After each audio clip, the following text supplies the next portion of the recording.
मुख्यमंत्री भजनलाल शर्मा की अध्यक्षता में आज राज्य कैबिनेट की बैठक होगी, जिसमें विभिन्न मुद्दों पर चर्चा हो सकती है। बैठक के दौरान युवा नीति को मंजूरी मिलने की संभावना है। वहीं ईआरसीपी और यमुना जल समझौते जैसी बड़ी परियोजनाओं पर भी चर्चा संभव है। आज होने वाली राज्य कैबिनेट की बैठक पर और अधिक अपडेट के लिए बात करते हैं हमारे संवाददाता महेश दादीज से। महेश, सबसे पहले तो ये बताइए कि कितनी महत्वपूर्ण रहने वाली है ये राज्य कैबिनेट की बैठक? देखिए, बिल्कुल इस बैठक में कई निर्णय जो है वो लिए जा सकते हैं। मुख्यमंत्री भजनलाल शर्मा की अध्यक्षता में जो बैठक है वो यहाँ पर आज आयोजित होने जा रही है। तमाम जो प्रदेश के कैबिनेट मंत्री हैं वो इस बैठक में यहाँ पर हिस्सा लेने वाले हैं और साथ ही में जो बैठक में कई प्रस्ताव हैं वो यहाँ पर जो है खास तौर पर रखे गए हैं। अगर मसलन इन मुद्दों की बात करते हैं तो सबसे प्रमुख जो मुद्दा है वो ये कि 2 संतान का जो नियम है, जो कि चुनाव के मसले में अगर देखा जाए तो किसी व्यक्ति की 1 जून 1995 के बाद से 2 से ज्यादा संतानें हैं तो वो पंच, सरपंच, जिला परिषद सदस्य और प्रधान के चुनाव नहीं लड़ सकता है। अगर चुनाव जीतने के बाद ही पाया जाता है कि उम्मीदवार ने जानकारी छुपाई और उसकी तीसरी संतान है तो उसे पद से हटा दिया जाता है। तो इस बैठक में इस नियम को छूट देने पर किस रूप में इसे लागू किया जा सकता है, इस बात पर भी विचार किया जा सकता है।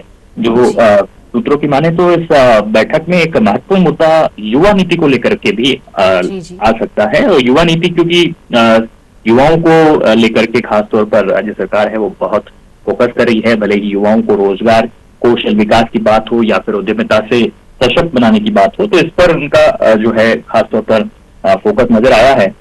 राजस्थान युवा नीति 2025 की जो है अधिसूचना है वो जारी की जा चुकी है, जिसका कि लक्ष्य युवाओं में विकास को सुनिश्चित करना और शिक्षा, स्वास्थ्य और सामाजिक जुड़ाव जैसे क्षेत्र जो है वो शामिल है।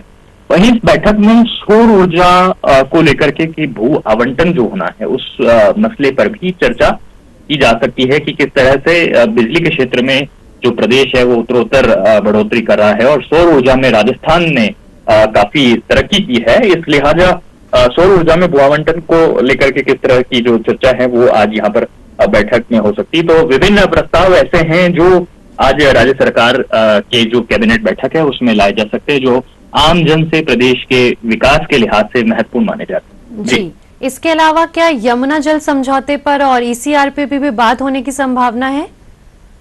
देखिए, बिल्कुल ये बात सही कही है कि ईआरसीपी राज्य सरकार का एक प्रमुख ध्येय है, जो कि जिसे लागू करने को लेकर के और लगातार इस पर अब काम की प्रगति को लेकर के सरकार फोकस कर रही है। पीकेसीएल ईआरसीपी का जो समझौता है वो यहाँ पर हो ही चुका है और उसे अब इम्प्लीमेंट करने को लेकर के जो है सरकार कोशिश कर रही है। किस रूप में ये 21 जिलों की जो प्यास बुझाने के लिए जो ये कार्यक्रम जो जिस रूप में लागू किया जा रहा है तो उसे लेकर के भी सरकार अपडेट ले सकती है, अधिकारियों से पूछ सकती है कि इस मामले पर अभी जो है किस रूप में चर्चा की गई है। यमुना जल समझौते की बात और परियोजनाओं पर तो चर्चा होनी है। इसके साथ में देखिए, सबसे महत्वपूर्ण बात जो क्योंकि अभी अरावली का जो इशू जैसा कि आपने देखा है कि काफी सुर्खियों में रहा है, इस लिहाजा ये कहा जा सकता है कि अवैध खनन पर जो लगाम लगाए जाने की बात है उस पर सरकार खासतौर पर फोकस कर रही है और इसको लेकर के भी जो है अधिकारियों को दिशा निर्देश जारी किए जाने को लेकर के भी चर्चा हो सकती है। पेपर लीक माफिया और कानून व्यवस्था को लेकर के भी जो सरकार है वो इसमें दिशा निर्देश और जारी कर सकती है।